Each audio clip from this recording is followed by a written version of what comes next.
Tonight on Denver7 News at 10, coronavirus rules easing in a matter of hours for dozens of Colorado counties. So many businesses across the state have really gone above and beyond. As vaccines roll out and case numbers improve, our state is backing away from tough capacity caps. Hard-hit restaurants and gyms are looking for a much-needed boost, but the fast-changing rules are ruffling some feathers. Going through all the hoops, and now everyone gets the benefit. For the counties getting no immediate relief, it's a rallying cry to double down on efforts to stop the viral spread. Nothing changes today in terms of how we are asking you all to continue to work with us to keep our communities safe. Tonight, we're taking a 360 look at the COVID rules change, what it means for you and the businesses you rely on. Colorado's taking a step forward on the long road to recovering from this pandemic. Tomorrow, more than 3/4 of our counties will ease pandemic rules on businesses. It means restaurants, gyms, and even offices will be able to open at half capacity in many areas. And for customers, it's a welcome step toward normality. And it's a huge boost for businesses that struggled through indoor dining bans and strict capacity limits. All right. Good evening, everybody. Welcome to Denver7 News at 10. I'm Shannon Ogden. Hi, everyone. I'm Ann Trujillo, and we thank you for joining us this evening. Easing rules are such a relief for so many, yet some counties found out that nothing's going to change right away for them. And with COVID cases raging across the nation, it's also worth asking right now if Colorado's moving too fast. And tonight, we're taking a 360 look at it all. First up, what's the reason for the change? Well, basically, the state moved the target for COVID case numbers in each county. The vast majority of counties are in level orange right now. But come 9 a.m. tomorrow, many will move down to level yellow because their number of new cases per 100,000 people is below 300. Businesses like restaurants and gyms are limited to 25% capacity at level orange. But when counties drop to level yellow and below, the limit rises to 50%. And in counties where the rules are about to ease, businesses are already celebrating the Super Bowl weekend. Our CB Cotton's live tonight in Denver, and CB capacity caps have been a huge struggle through these winter months. Ann and Shannon, they have. And today, some Denver businesses learned they had been approved for the 5-star program to help increase capacity. And this is welcomed news because these outdoor tables and heating lamps you see behind me are a reminder of how hard it's been for businesses to get through this difficult time. But new COVID-19 dial changes mean that come tomorrow, everyone will get increased capacity. And some business owners tell me they have strong feelings about how all of this is playing out. Chef Linda Hampton Fox has spent this week pouring through pages to get her restaurant submitted for Denver's 5-star program. We were contacted with a letter that our application was accepted and that we would be able to schedule an audit.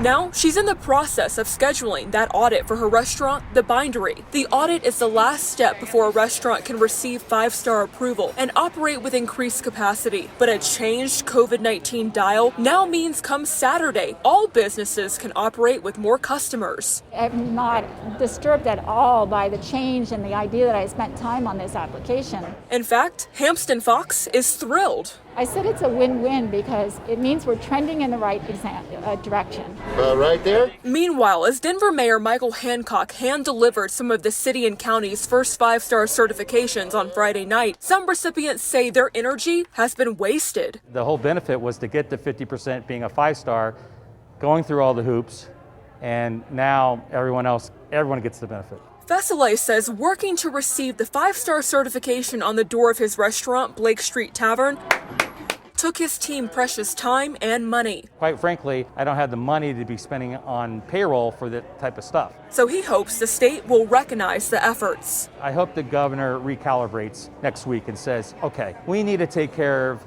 the hundreds and hundreds of restaurants that have already done 5-star. And reward them. For Hampton Fox, completing the application was a reward of its own. It helped us, again, refocus. While both owners see it differently, they do agree on one thing. You know what, though? It still will make people, I hope, feel safer. So I think people will start to feel more confident that it is safer. The mayor's office tells us a total of 19 businesses in Denver were notified today that they had received 5-star certification. The state does say that some of these 5-star businesses will reap the reward for their efforts. As soon as 70% of the state's 70 and older population is vaccinated, those 5-star businesses will be able to operate at level blue. Reporting live, I'm CB Cotton for Denver7. Yeah, I think we can't wait. Thank you, CB. For restaurants in particular, the boost in capacity obviously can't come soon enough. The Colorado Restaurant Association asked owners how long it would take for them to consider shutting down permanently. While under 25% capacity limits, and nearly 10% said they would shut down within a month.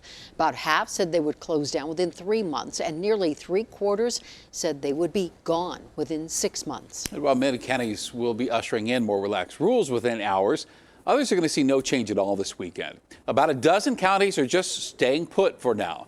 Counties in the southwestern part of the state like San Miguel and Ouray staying at level orange. And in the mountains, no change for Eagle, Grand, Summit, and a handful of others.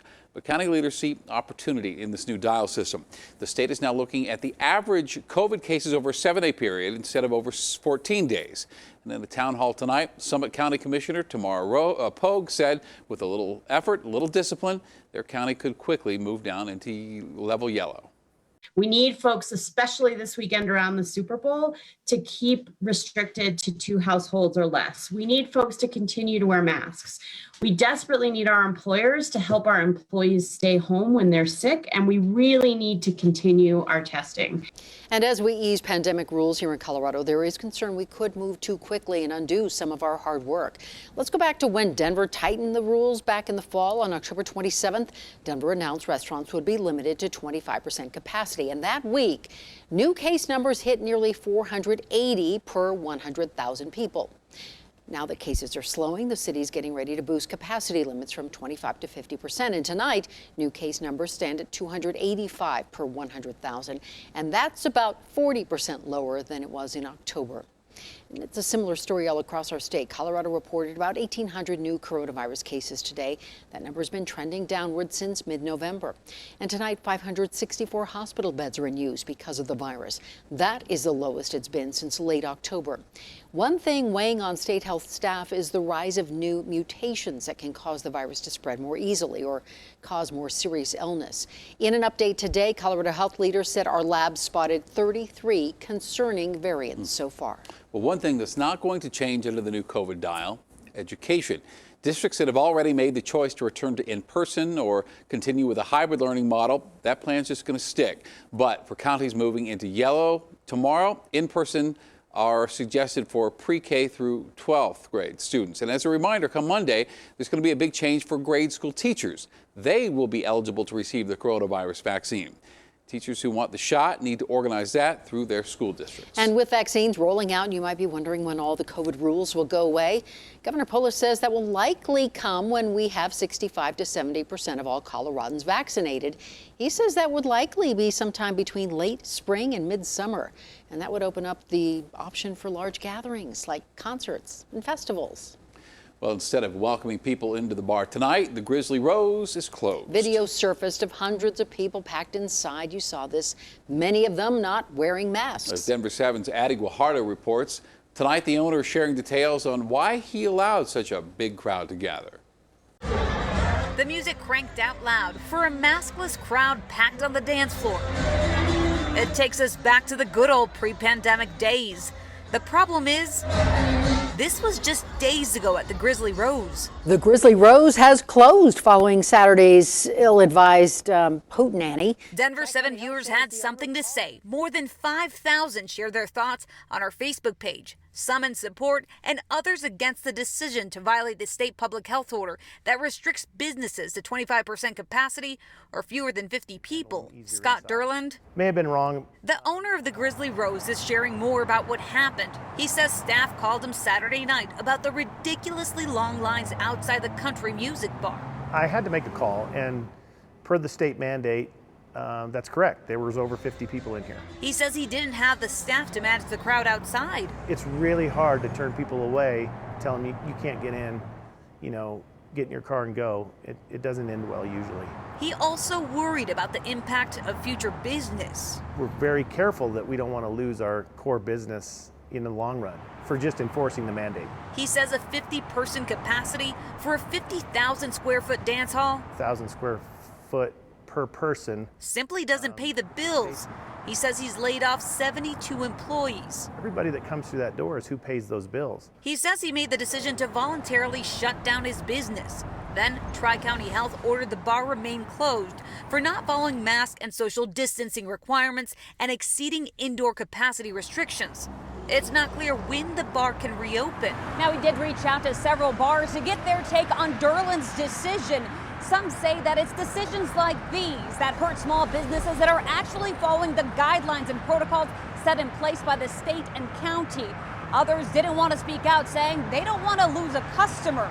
Addie Guajardo, Denver7. Ready to shake off another disappointing season. The Broncos are looking to a new GM to help them get back on track. We've seen the whole Peyton Manning era. We've seen Super Bowl 50, but since then, it's been a huge drop-off. Is George Payton the right pick for GM? Tonight, we're taking a 360 look at the debate, getting Broncos fans fired up. Weather warnings continue in the mountains, and there's cold and snow in the Denver forecast.